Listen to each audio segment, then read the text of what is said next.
So welcome to my talk. I will try to not breathe in the microphone. Welcome to my talk about behind the scenes of leadership challenges in the LLM era, which we are in. I will start with the year 2023, which you probably remember as the year where work as we know it kind of changed dramatically. Maybe you started hearing your CEOs saying stuff like, we need to add AI to everything. Maybe you noticed how all the junior tech jobs started disappearing off the market. Or maybe you noticed the mass layoffs that kind of happened in the big tech, which kind of like created a lot of uncertainty in general. And according to Perplexity, which is one of the LLMs out there, the keyword of the year for 2023 was Gen AI. And Gen AI is here to stay. I'm going to say it probably is affecting the way we work and also the expectations people are having on how we work. And maybe even your own expectations. The thing about this large language models is that they're amazing. You know, they can think, they can do everything for us, but it's a little bit like they have like a little bit of side effects. It's like the more we use them, the more we rely on them, and then the more we rely on them, the less we exercise our own critical thought process. And my question to you all is that really the one skill we want to give up? You know, like accidentally getting a divorce because the LLM told you to. This is a funny thing. I don't know if you know, Tiankai just posted it last week on LinkedIn. This is a funny thing, but I mean, how many of us here believe that our CEOs make decisions by asking first some large language model? I see some hands, right? We even heard that the tariffs were like, you know, suggested by LLMs. Not that we are doing politics. So today I want to talk a little bit about this. I like this quote. I saw it the other day online, and it's like, as machines get better at being machines, humans have to get better at being human. And we want to, we want to do that in order to be better prepared to face the challenges we are having today in tech, which are new and they happen quite fast. Why am I talking about this? So my name is Tereza Iofciu. My pronouns are she, her. I run PyLadies Hamburg. I'm also a PyPodcats. If you haven't heard the podcast, PyPodcats, it's a very amazing podcast. It's highlighting women and people from underrepresented groups in the Python community. I'm also a PSF fellow since a month. Yay! And sorry. And I've transitioned last year. I've decided, because what do you do in times of transitions? You decide to also add your own changes to life. I mean, if other people want to change your life, why not also contribute to this? I decided to quit my nice full-time, secure full-time job and become a freelancer, work as a data leadership coach, as an interim data lead, and doing all sorts of things with adding more uncertainty to my life. And of course, I did this as a proper data person would do it. I created an experiment, not alone, of course. I had a coach who has understanding of marketing, which I didn't. And I created an experiment to understand what are the people in leadership, in the community out there struggling with. And I interviewed 19 people, and I surveyed them, different rounds of interviews. I will explain a little bit. You can check my website at the end if you want to see kind of the outcome of this research. So in the first interviews, I did this LinkedIn post where I told people, hey, if you're struggling with this, you're running on autopilot, you're feeling drained but not challenged at work, you create feedback, but your manager says your work is nice but doesn't promote you. Despite of everything, doing everything right, you feel like you're plateauing. And people signed up to chat with me about this. I asked them a lot of things about their goals, what are their obstacles, what are the challenges they're facing, their approaches, their desired progress. And of course, it's a famous question. In case you've never asked yourself, I recommend to try it. What if you had a magic wand and you could change anything in your life, career, of course, anything no matter if it's possible or not. What would that be? And based on that, I got to identify some of the main struggles. And then I did another round of interviews. These were targeted interviews, where this time I actually targeted those three main challenges people were having: missing clarity and guidance, being swamped at work, but not really having time for thinking big and being strategic, and having a hard time seeing how you can get what you want out of your career. And here, like, these targeted interviews were more focused on, like, thinking about what are the scenarios people are facing, what are the situations, their desires, what are the approaches, their challenges, and getting the problem awareness, and how is this all impacting their life. And then, it's like working with data. You get the whole big data set, you organize it one way, and then you do it in another way, and then you look at it, and then at some point you get insights. This is what I did. This is probably in marketing quite famous. It's called a client compass. You build one, but in this case, we rated everything that we had based on between pain and pleasure, between internal and external, trying to get what people are currently fearing, what they're struggling with, what they want to feel, and what they want to have. And this is what we got. A lot of information. These were like the most common keywords in what people were talking about. So a lot of people were feeling this fearing the lack of progress, and they were struggling with lack of growth. They were fearing like lack of technical skills for the future, but also struggling with this feeling that the current skills that they have are not needed or wanted on the market. And they all wanted to be challenged at work, but also to enjoy working. Who doesn't want to enjoy working? Okay, nobody raised their hand. Okay, have impact and be successful and have their work and their expertise valued, but at the same time, they also wanted to have more responsibility, more recognition, be part of decision making, feel like they can communicate effectively. So, what happened then? Then we had this, I built up a persona. This is what, if you ever worked, anybody here ever worked in marketing? Nobody. Okay, so then everything is news for you. So build up a persona. And then came up with like the most 5 common situations people are struggling with, put them all in a nice survey, and gave them back to the people, back to the people to rate them. And this is what you are also going to do today. And we will see how this experiment was done in 2024, and then we'll see if everything changed in 2025, or are we still struggling with the things we were struggling in 2024. So what will happen? So if you have a phone, please scan the QR code or type the link. It's short. I have not started yet the survey, but when I start the survey, I will show the 5 statements that I mentioned earlier, and for each of the statements, you will end up having 2 questions, and they will appear once we are talking through them, and then we will see those results. Everybody ready? The QR code is going to be everywhere, so you're not going to miss out on this. So the first situation was, or is, management has made a decision that doesn't make sense from a data or team perspective, and you're trying to explain why it's not a good idea, either during meetings or through Slack, but no one is listening to you, so you end up feeling frustrated, having to do work that doesn't really make sense to you.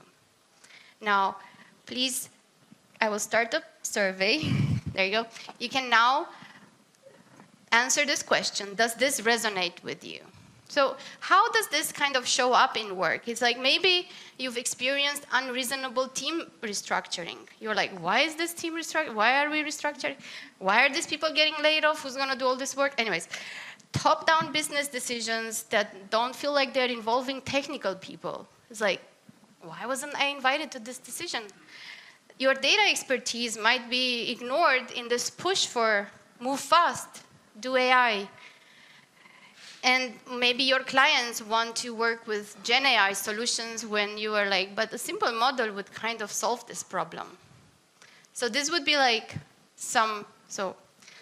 So first question was, does this resonate with you? Second question is, if it resonates with you, how painful is this for you? And I'm gonna move the...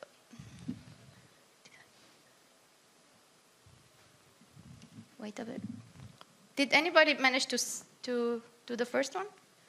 And then, okay. There you go, next.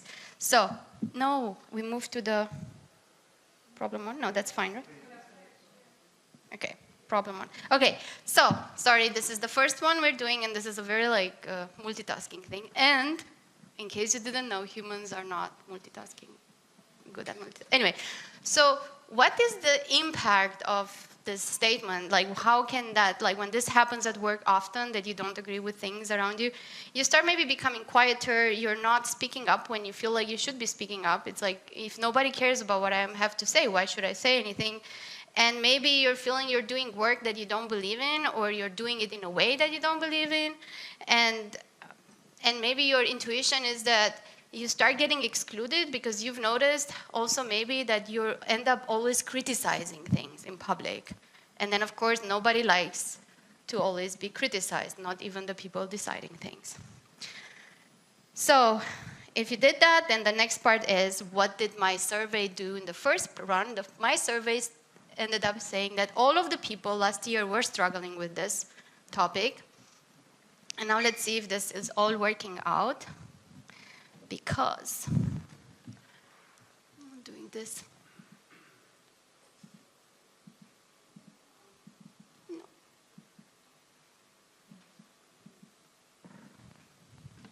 Ah, yeah, I have it, but it's in the wrong place.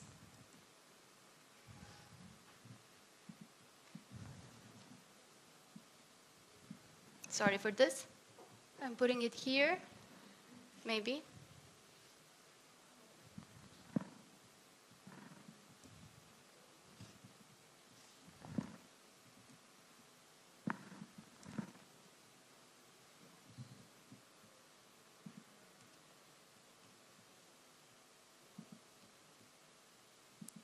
Well, everything was rehearsed beforehand.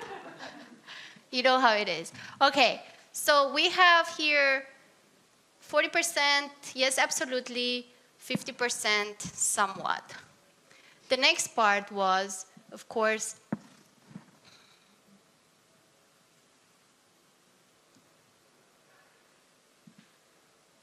no. I suppose I will have to share my whole screen at some point. The next part was the pain level. And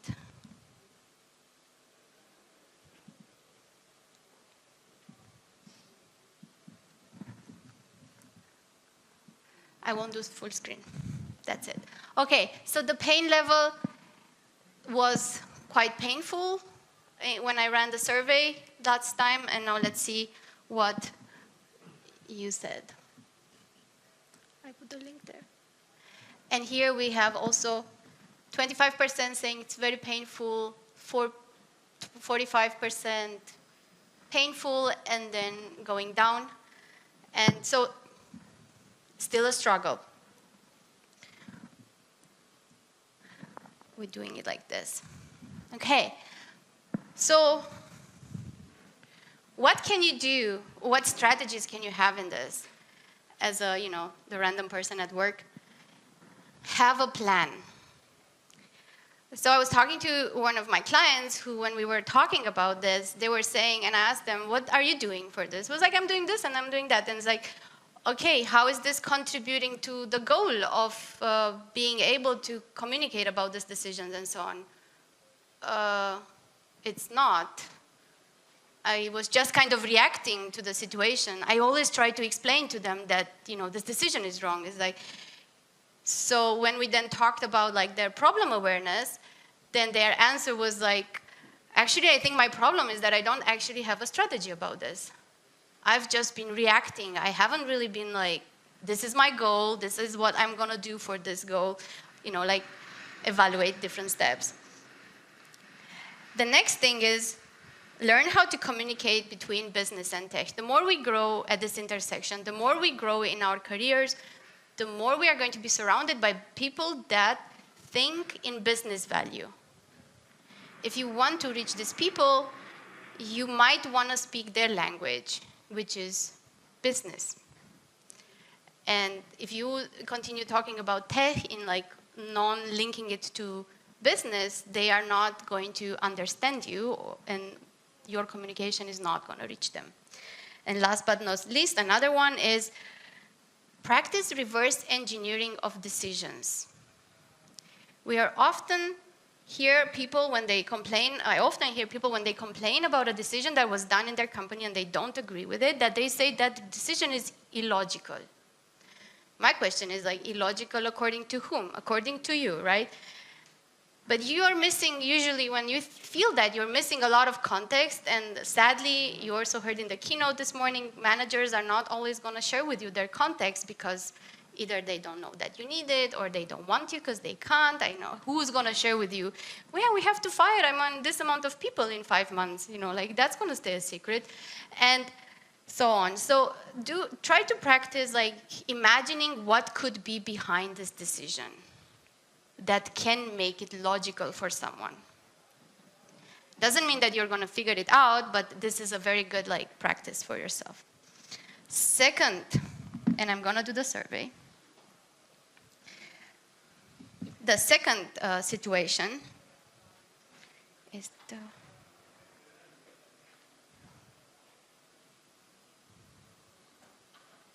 this is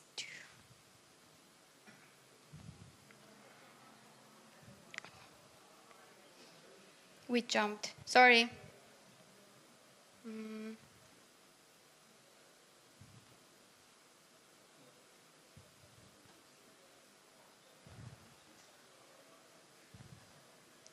I need to go to question 3. But everybody please read.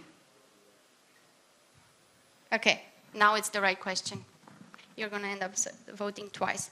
So you're trying to get a better role either within the same company or in a new one by advocating for yourself and describing how you are qualified, but you struggle to clearly communicate the actual value you can create, so the decision makers move on to the next person. When does this happen? Well, maybe you feel like every time you're talking about your achievements, you're still focusing on what are all the tasks that you've done, what are all the tools that you know, but you're not kind of coming up with stories about showing how all the things you've done have impacted the business. And basically you're not really translating your achievement to business value. Going to the impact,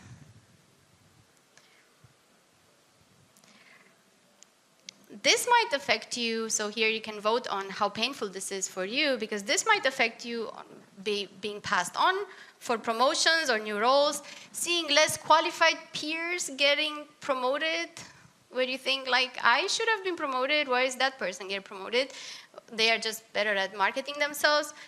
And maybe down the road you start doubting your own skills, that you're doubting that you are valuable in that company. And I think the worst long-term effect that it can have on you is that you kind of stop dreaming big because you don't believe anymore that you can achieve those things. So also last year, a lot of people had this, everybody had this issue coming up. Maybe this year, once we see the poll results, we have a lot of not at alls, but still somewhat, and still quite a lot of people, yes. And then for the pain, juggling, there's still not a good tool for integrating. I'm like telling to the internet, there is to, ChatGPT, who is recommending people what products to build. There is still not a lot of tools out there integrating live polling with presentations. So this was painful last time. There is basically one person who moved from very painful to not so painful. And this time is still quite painful for the people who are experiencing this. And moving on to some strategies. So understand and translate your achievements to business impact. We sometimes think of our work as a list of tasks and tools we used, but doing the work, we need to understand where are we impacting, where have we been impacting business, and address that when we talk about. And this will also improve your CV, but it will also improve how you see yourself and how you talk about yourself. The next thing would be trying to focus on learning and practicing storytelling, especially when you're answering interview questions. So don't answer in lists. Don't list everything you know about a topic. I mean, you can do that sometimes if the question is, what is everything that you know about this topic? But rarely somebody asks, what is everything that you know about this topic? Think about stories are memorable and relatable, and there's a lot of frameworks out there to help you, like how to answer an interview question. And do mock interviews and get feedback. Everybody knows you have an interview with a company, and the company does not have to give you feedback. And even if they give you feedback, if they would want to give you feedback, they are scared that they will be sued, so they won't give you feedback. Find someone that you trust in your community, someone that knows, that has interviewed people, and ask them if they can interview them. You can pay them, or they can do it for free and give you candid feedback that can tell you, like, this is how you want to come across, but this is not how you're coming across. The next problem that I noticed was this one. And now we are on. Yeah. You are leveling up your skills to get ready for your next opportunity, but by taking courses, learning everything, but you're a little bit all over the place, and you are lacking clarity, and you don't actually know what you want.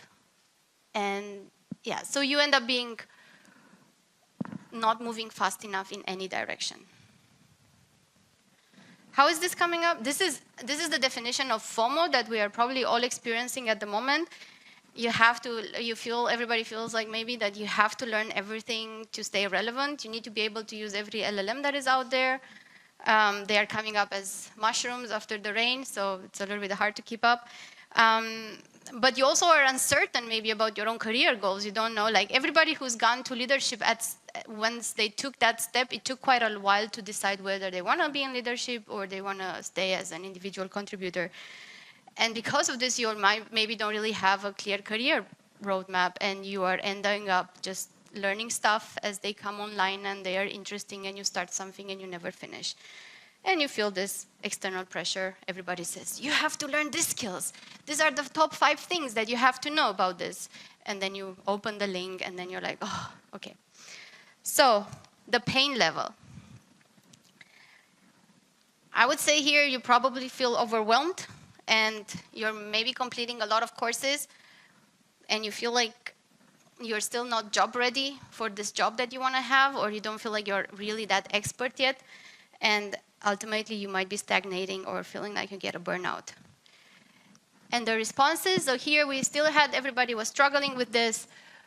This time we have,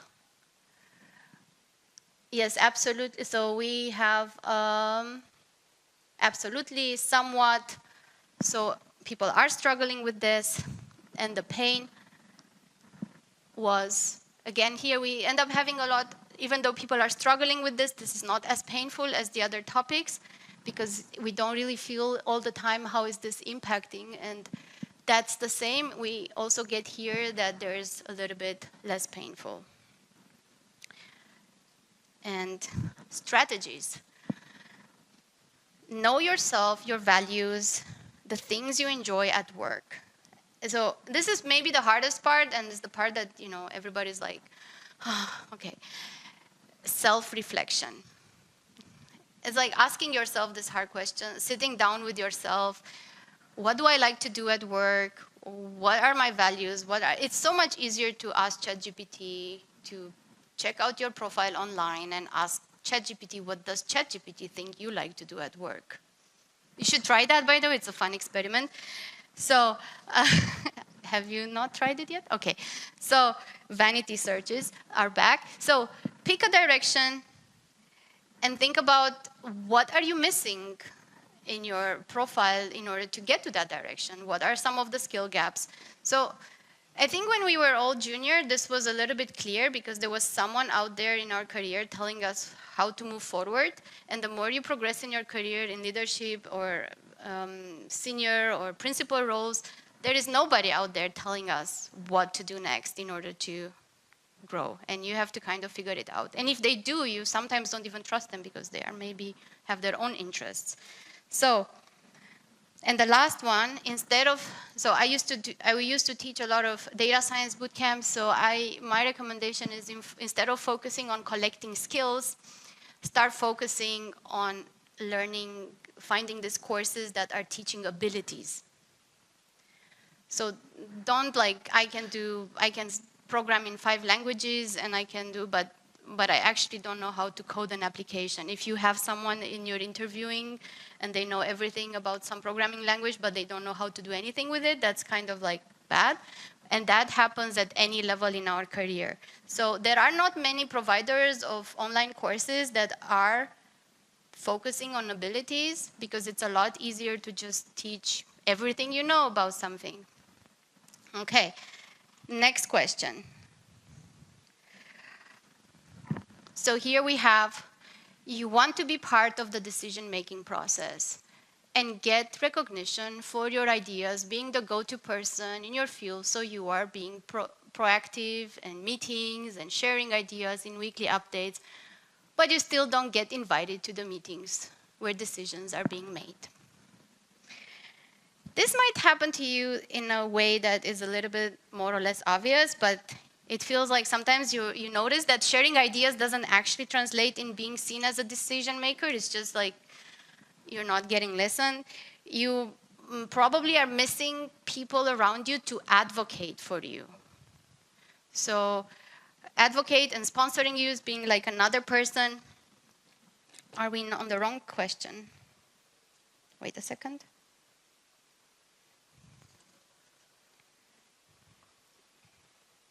So problem 4, that's good. So, and yeah, so you're not seeing as the go-to person and then voting now on how painful this is for you. Well, obviously you're not inviting to the meetings where you feel like you should have been invited. You see ideas that are implemented, but maybe they are not credited to you. They were your ideas. You are hesitant to share your ideas and then you get up disengaged and so on. And a lot of people, like many more people did not really feel like this before. And this is the same here. We have still a lot of yeses and somewhat, but we also have some not so much. And then if we look at the pain level, again, the pain level is a bit more distributed. And if we look at the results, we have less people, like more on the medium side. So it doesn't feel like a very painful thing. Here, if we look at strategies, collaborate across teams. Start doing this early, because whenever you grow in your career, whoever, and recommend it also to people in your team to do this early. As you grow in your career, so do the people in other teams that you've been collaborating grow in their career. And then at some point, you end up having allies in high places. It's never a bad thing to have allies in high places. Find out what skills are needed in your business to get invited at the table. There's a lot of generic advice out there, but it might not work in the culture that you have at work. If you have a hierarchical culture, then the only way you're getting invited in at the table is by climbing up the ladder, no matter how smart and good things you're saying. So, and then build relationships with leaders that can advocate and sponsor your inclusion. So no matter what anybody is saying, this is the thing that moves the needle. If nobody knows about you, to tell your name in a right meeting, right place, right time, you are not going to get invited no matter how much you say, it's me, I want to say something about this. So you have to have someone who's like, oh, I know a person who could say good things about this topic to get invited. The last problem that we have is this one. You can read it. I'm not going to say anything about it. I won't explain it because this is now like a live experiment. Does this resonate with you?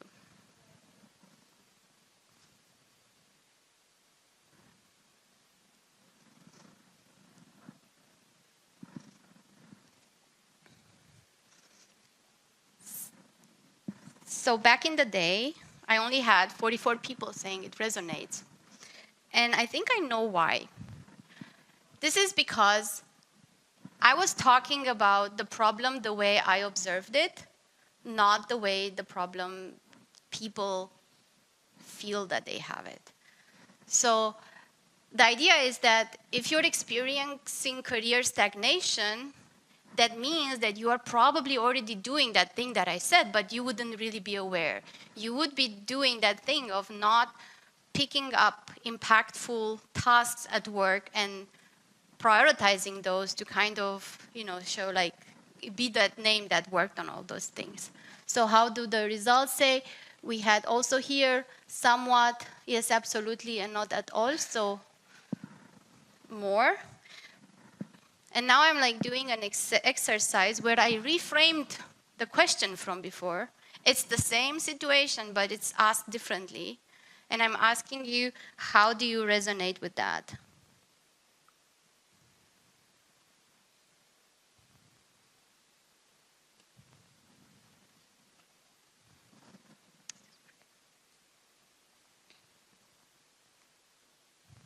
Wait a second, is this? Okay, now it's the right question. This survey, we tried.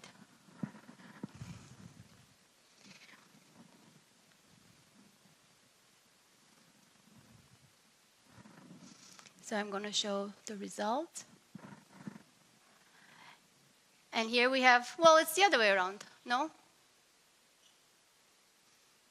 So it's more not at all. At least it's clear.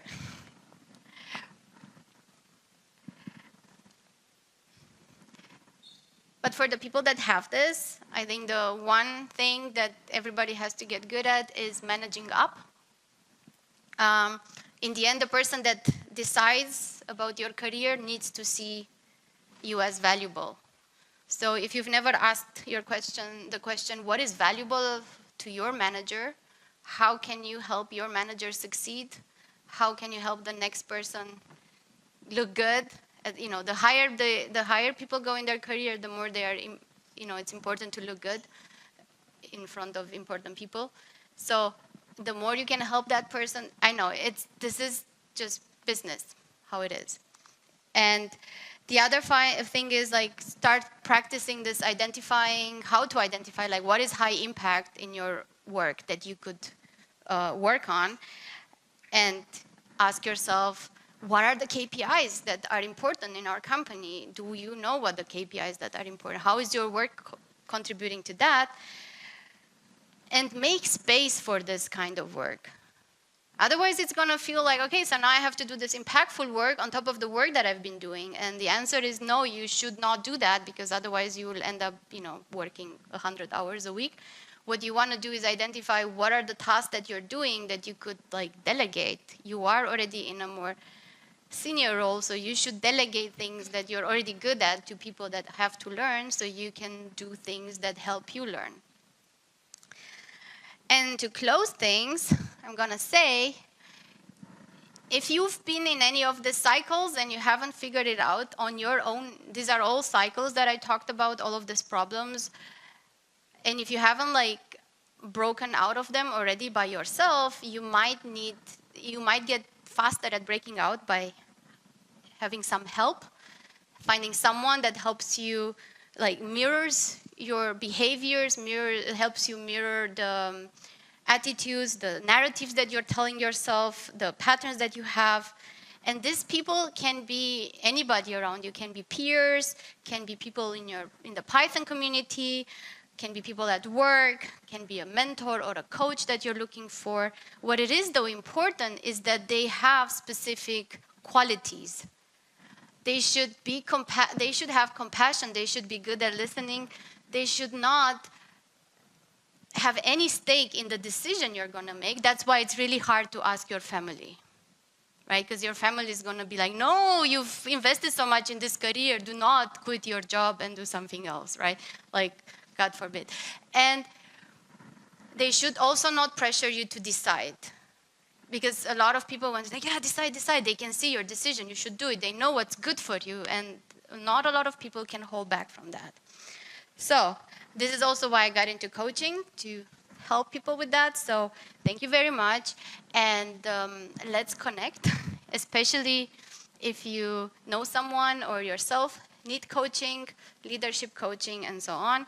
This is also a book I'm recommending, The Scout Mindset.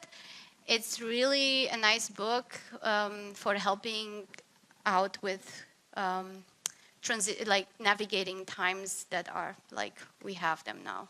Everything changing really fast, and we have to be good at that. Okay, thank you very much for listening.